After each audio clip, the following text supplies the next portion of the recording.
Sabe aquela sensação de que existe um potencial enorme dentro da gente, mas que a gente não sabe direito como acessar? Pois é exatamente essa jornada que vamos analisar hoje, mergulhando de cabeça no primeiro capítulo do livro Você Governante, do Márcio Bringuente. Olha, o Márcio Bringente já começa o livro sem rodeios, com essa pergunta direta na cara. E ela coloca a gente no centro da história. A mensagem aqui é super clara, né? O passado não precisa definir o futuro. O que importa de verdade é a decisão que se toma agora. É um convite para ação imediata. E a história começa num lugar que, poxa, todo mundo conhece.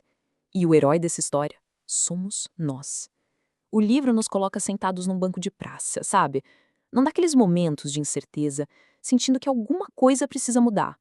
É o ponto de partida de toda a grande jornada de transformação. E é nesse momento que entra em cena o guia. O tal amigo do Bringente aparece, mas ele não chega com todas as respostas prontas. Pelo contrário, ele chega com a pergunta que define tudo. E se o poder que a gente tanto procura lá fora, na verdade, já estiver aqui dentro? O problema, então, não é a falta de poder, é a gente nem saber que ele existe.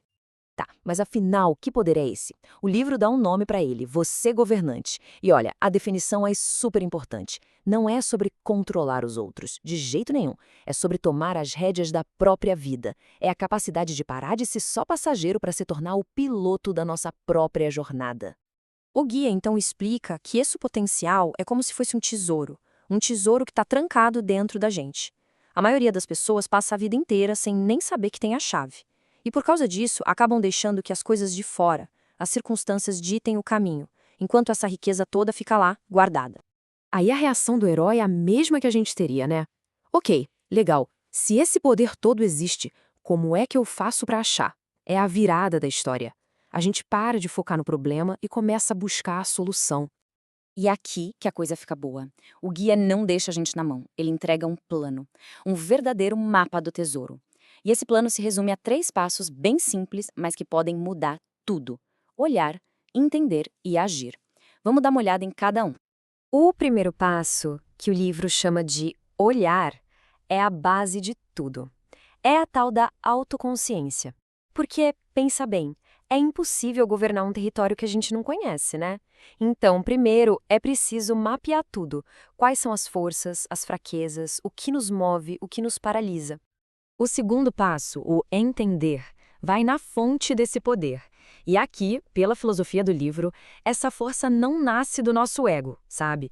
Vem de uma conexão divina. A ideia central, que é até reforçada com uma referência bíblica, é que quando a gente reconhece de onde vem essa força, a gente desbloqueia o nosso verdadeiro potencial. Um bom guia não te dá só o mapa, ele aponta para onde você tem que dar o primeiro passo. E é isso que acontece aqui. A conversa para de ser só teoria e vira prática. O guia lança um desafio, uma primeira missão, para que o herói comece a jornada para valer na mesma hora. E a tarefa é essa aqui. Um exercício de escrita e visualização muito poderoso. Basicamente, é para pegar papel e caneta e primeiro escrever quais áreas da vida você quer governar. Depois, visualizar como vai ser a sua vida daqui a um ano, com todos os detalhes. Como você vai estar se sentindo, o que vai estar fazendo. É aqui que a esperança começa a virar um plano. E, para não ter dúvida, o livro deixa muito claro o que está em jogo. De um lado, o que acontece se a gente não fizer nada. A gente continua passivo, sendo levado pelas circunstâncias. Do outro lado, o sucesso. A gente finalmente assume esse papel de você governante. No fim das contas, a escolha é entre ser um espectador ou o herói da própria história. O capítulo termina com aquela mensagem central, para a gente não esquecer. O poder para mudar já está aí dentro. A proposta do livro é que, ao unir a nossa vontade com essa força maior, espiritual, o potencial para mudança se torna ilimitado.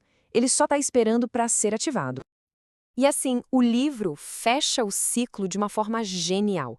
A jornada que a gente acompanhou vira um espelho e a pergunta final é o que realmente importa. O desafio agora é para cada um de nós. Qual é o primeiro passinho concreto que pode ser dado ainda hoje para começar a se tornar o governante da própria vida?